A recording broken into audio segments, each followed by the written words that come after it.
this is gonna be a good one. Levels on levels. Okay, so the idea for this video came to me because I talked to countless guitarists. That's literally my job. That's what I'm out here doing. I want to understand this. So one of the things I've learned from talking to countless guitarists is that they will take lessons from one of these great teachers like Robbie Barnaby or Daniel Weiss, or even higher level people like Tim Miller. You know, I have a lot of students right now that are involved with Berklee somehow. And what happens is these guitarists will go and study with these great teachers, and the teachers don't actually facilitate the transformation that the student is looking for. So the student leaves these situations feeling even dumber than they did coming into the situation, right? Because they're like, wow, I just had a lesson with this like great guitar genius and I know even less than I thought I knew. So it really leads to a simple conclusion here that music education right now, it's still pretty shitty generally overall. It's not effective generally speaking. And so this video is going to show us exactly why the music education is lacking, right? Paul Davids, he's freaking got 3.5 million subscribers. I've worked with many people who already did work with Paul Davids and were like, yeah, like, I don't know if I got any better from that. And it's because there's only one thing that the musician is really looking for. And you can correct me if I'm wrong in the comments. What you're all looking for, very specific, one thing you're looking for. You're looking to become fluent and expressive musicians. That's it. That's it. There's no one technique or some theory that's going to make you become that. You just have to become fluent in the language of music. Once you're fluent and you can express all of your ideas effortlessly in that language, now your musical identity takes shape because you're finally actually thinking in that language, right? And allowing yourself to be creative in that language. Once you start to identify your unique creative voice, then all the theory and the techniques fit in the context of that. Eventually, very inevitably, this holistic view of music comes to fruition, which is really just your single unified mentality of music, like your theory of music that allows you to create the music that you want to create. It's that simple. Now, if that's the goal that you have, these kinds of approaches that Paul Davids and Matteo Mancuso are going to discuss, you'll see why they're literally comically useless, actually. And what's extra funny is when Matteo Mancuso, he starts talking about voice leading. It gets into voice leading, and it's like he doesn't even use the term voice leading, but that's what he's talking about. And he gets it, obviously, he gets it. No shade. He's flawlessly voice leading like the best of them, but as he's trying to explain voice leading, he literally isn't able to explain it, and he doesn't even use the term voice leading. It's funny. It's literally like a cosmic joke. So I'm sitting here, I'm literally the guitar growth hacker, and I'm like, how is everyone getting it so wrong? Why would Paul Davids, who's supposed to be a great guitar teacher, have Matteo Mancuso on his YouTube channel? That doesn't make any sense. Matteo Mancuso, you're gonna see right now, he's like the worst teacher ever, obviously, right? So all these people are watching this and they're like, Oh man, like, wow, what a great musician. I should be learning so much from Matteo Mancuso. but like, he can't communicate what he's able to do. He's not able to communicate his skill set, his knowledge base. He's saying all the same things that guitar teachers said back in the 80s. Literally, it's like still there. Oh, like pentatonic scale completely overlooks the chord changes in this song. He's gonna play with a backing track, which is like the first problem. It's like, they're playing with a backing track, dude. Oh my God, don't get me started on the backing tracks. If you guys are just sitting around playing the backing tracks, comment about why, if you want me to make a video about why backing tracks are the best way to stunt your development so that you just literally hit a brick wall that you can never get through. If you want me to make a video about that, comment below and I'll explain exactly how. But right now, I'm not gonna get into that. I'm just saying the premise of this entire video,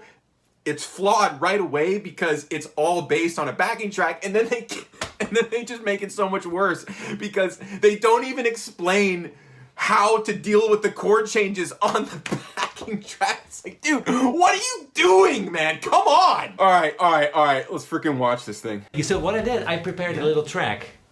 Great! Okay, in case someone walked in, because I just leave my studio open. Nice. And then we can, Little on the acting. basis of that track, sort of evolve into something cool. So C major.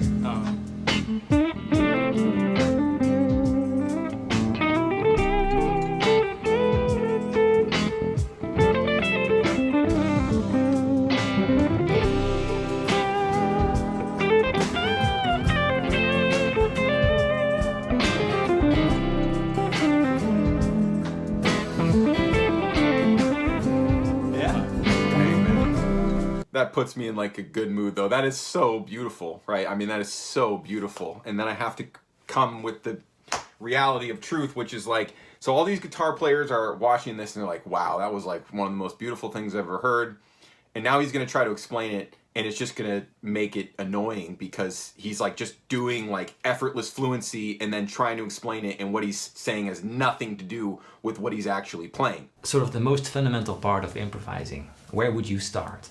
There is something about people that maybe they think that before actually improvising you need to know all the scales, all the arpeggios and all the informations available about improvisation, you know.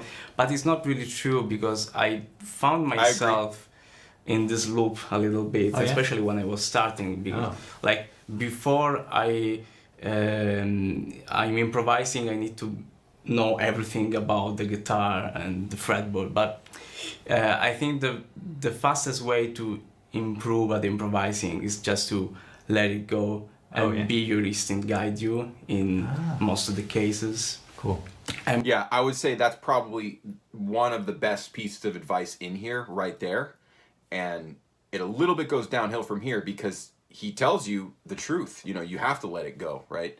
Like, at some point you just need to start improvising, but he's not really going to tell you what to do to develop the language, right? He's going to say all the same things you've ever heard. I think we can start with our favorite scale, the minor pentatonic would be always our, you know, safe zone. You know, it's the skeleton of our playing, basically. And so here's where it already falls apart for me. They're not even talking of the structure of the track, right? They're not talking about the thing that jumps right out if you're paying any attention. Like, immediately they skip over the most important thing. He's talking about scales right now. He's not talking about the chords in the song. Paul Davids is like, okay, it's the key of C. And then it's like, okay, so now we're going to talk about all this key of C. The whole point is the transitions in the song. He's completely overlooking it. And it's not like he's not playing them. He is playing the transitions, but he's not talking about that he's playing the transitions, right? So the first thing, right, that's the first thing to discuss, right? How would you break this down to actually make music out of it? You would just add like a little rhythm to that simple pathway, like 3, 4, right? And that's the next chord, that F major, right? So the first lesson of everything should be the freaking chords in the song, dude. And then put attention on the transitions from the chords. Like, the beautiful music comes from this movement. And then all the different ways we can do that, right? Right, learning these. Right, that's what they because it's like, how many times has somebody told you the pentatonic scale and played in the key of C major? It's like, they've told you it a million times. You're still at the brick wall. This is the evolution of consciousness taking over. It's like, you're not satisfied with the pentatonic scale anymore. In the 80s, you might have been. But now you're like, dude, I actually want to play the changes. And then they're just not talking about it yet. I will admit, they do get into the changes. In the way that Matteo Mancuso talks about it, it's hilarious. That's when he starts talking about voice leading, but he's not talking about it accurately. He doesn't even think to use the term voice leading. He's just talking about what I refer to as fretboard reconfiguration. And it's just his language around the whole concept. It's like very intuitive to him. He doesn't have a way of describing it. And Paul Davids doesn't really help that much. I think he's just trying to be nice. He doesn't really like say, Hey man, well, like, you know, what are the actual chord tones of each individual chord change? That's what matters, right? Like this, chord tones. Right? Make it sound good with the chord tones and the basic voice leading. The track is available for you to download. It's on Patreon if you want to check it out. But the key of Don't the track get is the C track. major. So how are you thinking? Key Are you of the thinking, C major. let's grab a C major pentatonic? Or are you thinking maybe A minor? you can think both A minor or C major. Okay, so Paul Davids drops the ball right there. Come on, man. Come on. Like, what? You know that everyone has already heard this before. Like, what? Come on, man. This is like actually like unnerving, dude. What? And he literally said at the beginning of this video, he said something about improvisation is the holy grail. He literally said that. And then this is how he's he's like, you gotta be responsible, man. Come on. People are watching this. Like, I don't blame Matteo Mancuso. Like, he's never said he's a teacher. But that's even more weird why Paul Davids would get it. What? None of this makes... Are you just trying to get views? Like, literally. Hey, no shame. Like, I started doing reaction videos to try to get more views. But then I also realized this is a huge opportunity because, like, there's a lot to be discussed in, like, learning this stuff. We can start by using just one box, first of all. Okay, and yeah. This is the... Oh, I think no. it's the first box that everyone learns. Oh, no. Yep. So that's usually what people would see as A minor. Yeah. Think about only a guitar player would say... Okay, so it's a chord progression where it starts in one key and then modulates to another key via secondary dominant. And then they just play a pentatonic scale on the relative minor of the one chord. It's like almost kind of comical. Like, guitar players are so programmed to think that way that they don't even question, like Matteo Mancuso is probably doing what you're doing. Oh, it's C major, A minor pentatonic. Yeah, and you know that, like, that's not getting you the sound of this progression. That's not, like, you're not really able to be musical. Oh, you're going to play a bunch of pentatonic patterns, right? Matteo Mancuso's got licks, you got licks. The point is, try to play the changes and then you stop playing your licks.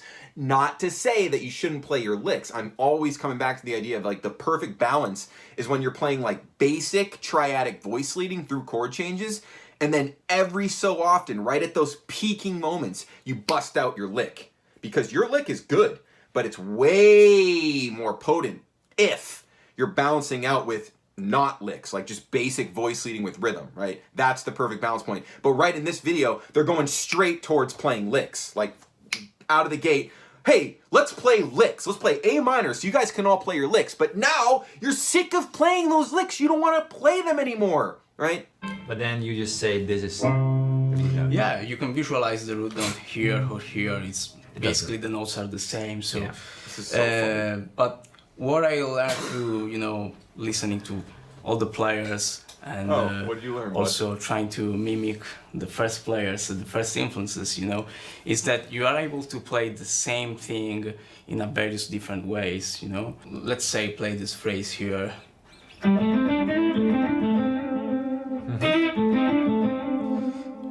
You can play with the bending. Now, I'm obviously going to fast forward through all this because this is now, like, let's get to the... now they're just wasting time, essentially. There's some... That's fine. That's a good point, though. Yeah. Do, phrase your licks on all parts of the neck. But, like, you're not talking about any type of vocabulary expansion. Fair enough, to realize the articulation goes a long way and the variation of the articulation goes a long way. That's huge. But... I think people watching my channel are a little bit beyond that, so we're gonna fast forward. Let's get to the good stuff.